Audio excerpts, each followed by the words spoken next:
Hallelujah. Praise the lord. దేవునికి స్తోత్రం. ప్రభువైన యేసుక్రీస్తు నామములో దేవుని బిడ్డలైన ప్రతి ఒక్కరికి హృదయపూర్వకంగా వందనాలు తెలియజేస్తూ ఉన్నాను. ప్రతి ఒక్కరూ క్షేమంగా ఉండాలని, మీ కుటుంబాలు, మీ పిల్లలు మీరు చేసిన ప్రతి పనిలో దేవుని యొక్క సహాయము మీకు ఉండాలని యేసయ్య నామములో ప్రార్థిస్తూ ఉన్నాను. ఈ యొక్క సమయంలో దేవుని పరిశుద్ధ గ్రంథము నుండి యోహాను సువార్త 14వ అధ్యాయము 25వ వచనాన్ని మనము చదువుకుందాము. యేసు ఒకడు నన్ను ప్రేమించినెడల వాడు నా మాట గైకొనును, అప్పుడు నా తండ్రి వారిని ప్రేమించును, మేము వాని యొద్దకు వచ్చి నివాసము చేతుము. దేవుడు తన పరిశుద్ధ వాక్యాన్ని మన వెనుకల్లో దీవించునుగాక. ప్రభు అయిన యేసుక్రీస్తు యోహాను సువార్త 14వ అధ్యాయము 25వ వచనంలో దేవుని యొక్క వాక్యం ఈ రీతిగా చెప్తుంది. యేసు ఒకడు నన్ను ప్రేమించినెడల నా మాటను గైకొనును. అప్పుడు ప్రభు అన్నాడు కదా, నా తండ్రి వానిని ప్రేమించును, మేము వాని యొద్దకు వచ్చి నివాసము చేతునని యేసు ప్రభు చెప్తూ ఉన్నాడు.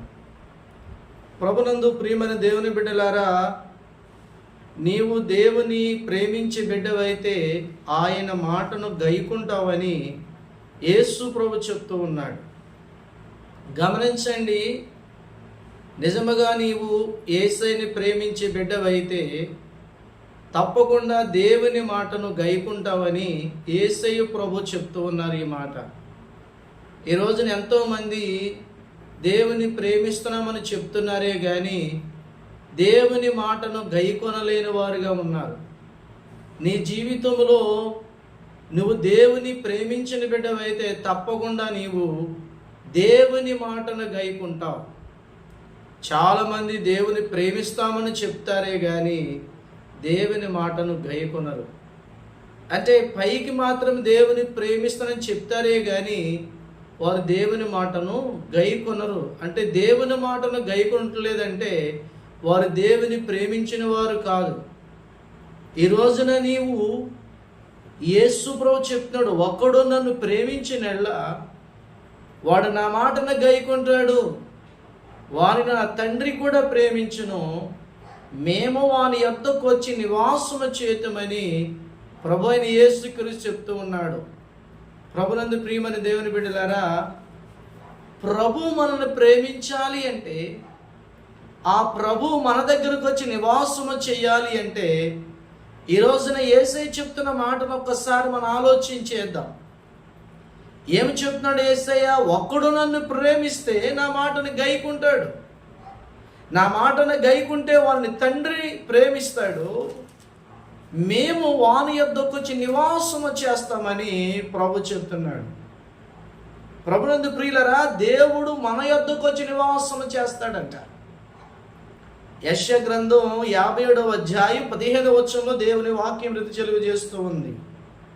ఆయన అంటాడు, మహాగణుడును మహోన్నతుడును మహాపరిశుద్ధమైన స్థలంలో నివసించేవాడు అయినను వినయము గల వారి యొద్దను దీన మనస్సు గల వారి యొద్దను నివసించుచున్నాడని దేవుని వాక్యంలో మనం చూస్తూ ఉన్నాం.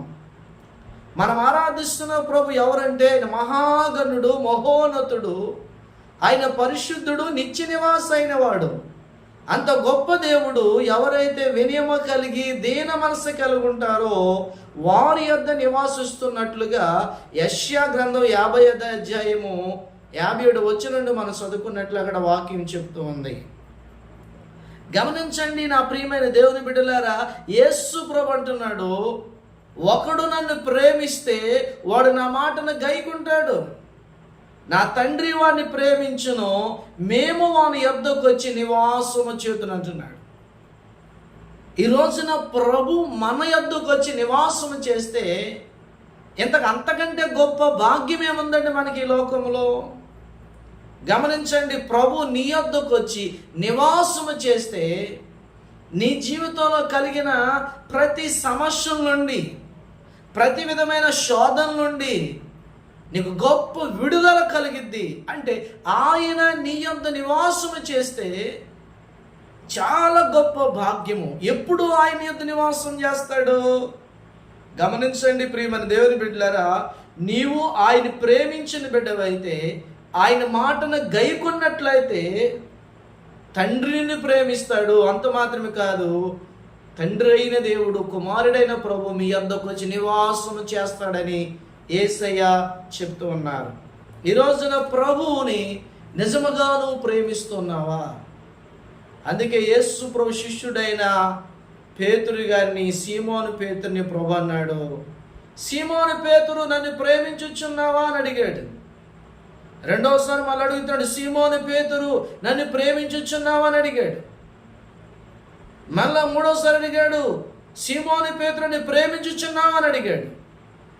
ప్రభు ఆ మాట నందుకు వ్యసనపరుడై పేతురు గారు అంటున్నాడు, నిన్ను ప్రేమిస్తున్న లేదో అది నీకే తెలుసుని అంటాడు. సీమోను పేతురు, నువ్వు నన్ను ప్రేమిస్తే నా మందన కాయని ప్రభు చెప్పాడు. సాక్షాత్తు ప్రభు యొక్క శిష్యుడైన పేతురు గారిని, సీమోను పేతురు నన్ను ప్రేమించుచున్నావని అడిగాడు. ఈ యొక్క సమయంలో నిన్ను కూడా అడుగుతున్నాడు, నా కుమారుడా, నా కుమార్తె, నన్ను ప్రేమించుచున్నావా? దేవుని వాక్యం చెప్తుంది, లోకమునైనను లోకములో ఉన్న వాటిని ప్రేమించకండి వాక్యం చెప్తుంది. వ్యర్థమైన వాటిని ప్రేమిస్తున్నావేమో, చెడ్డదాన్ని ప్రేమిస్తున్నావేమో, పాపాన్ని ప్రేమిస్తున్నావేమో, దేవునికి ఆయాసకరమైన దాన్ని ప్రేమిస్తున్నావేమో. ఈ రోజున నీవు దేవుణ్ణి ప్రేమించిన బిడ్డవైతే నువ్వు ఆయన మాటను గైకుంటావు, తండ్రిని ప్రేమిస్తాడు. అంత మాత్రమే కాదు, మేము వాని యొద్దకు వచ్చి నివాసము చేతునంటున్నాడు. ప్రభు మన యొద్దకు వచ్చి నివాసం చేస్తాడట. అబ్బా, ఇది చాలా గొప్ప విషయం కదండి. ఈ రోజున మన దగ్గర ఎవరు నివాసం చేస్తున్నారు?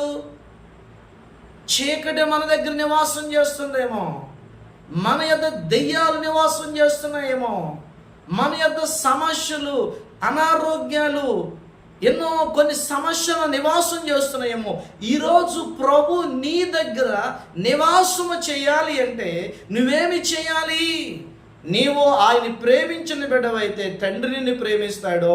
అంత మాత్రమే కాదు, మేము వాని యొద్దకు వచ్చి నివాసము చేస్తానని చెప్తున్నాడు. ఆయన యొద్దకు వచ్చి నివాసం చేస్తాడు. ఎప్పుడు తెలుసా? నువ్వు ఆయన ప్రేమించి ఆయన మాటను గైకొన్నప్పుడు. కనుక నీ ఆత్మీయ జీవితంలో పరిపూర్ణంగా దేవుని ప్రేమించు. నీ ప్రభువు అయిన దేవుణ్ణి పూర్ణ మనసుతో, పూర్ణాత్మతో ఆయన ప్రేమించు. ఆయన మాట విను, ఆయన మాటకు లోబడు.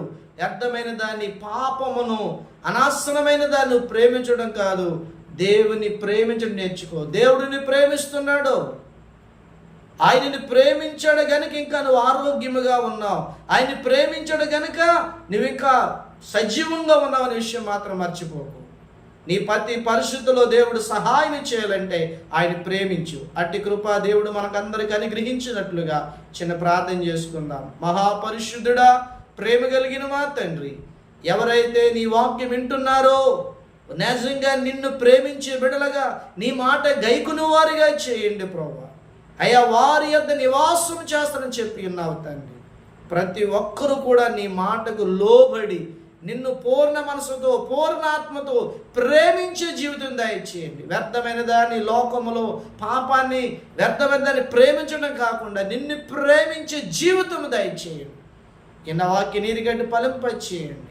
ఎవరైతే బలహీనగా, రోగులుగా, సమస్యలో ఉన్నారు, కృంగిని స్థితిలో ఉన్నారు, వారి జీవితంలో గొప్ప కార్యం చేయమని, మీరే మహిమ, ఘనత, ప్రభావాలు పొందమని యేసు పరిశుద్ధ నామములో మిక్కిలి వెంత అడుగుచున్నాము తండ్రి. ఆమేన్. పరమతండ్రి దేవుని ప్రేమ, కుమారుని క్రీస్తు కృప, పరిశుద్ధాత్మను సహవాసం ఈ వాక్యం విన్న ప్రతి ఒక్కరికి ఆయన కృపతోడై నడిపించి, దీవించి, ఆశీర్వదించును గాక. ఆమేన్. ఆమేన్. Praise lord. దేవునికి స్తోత్రం.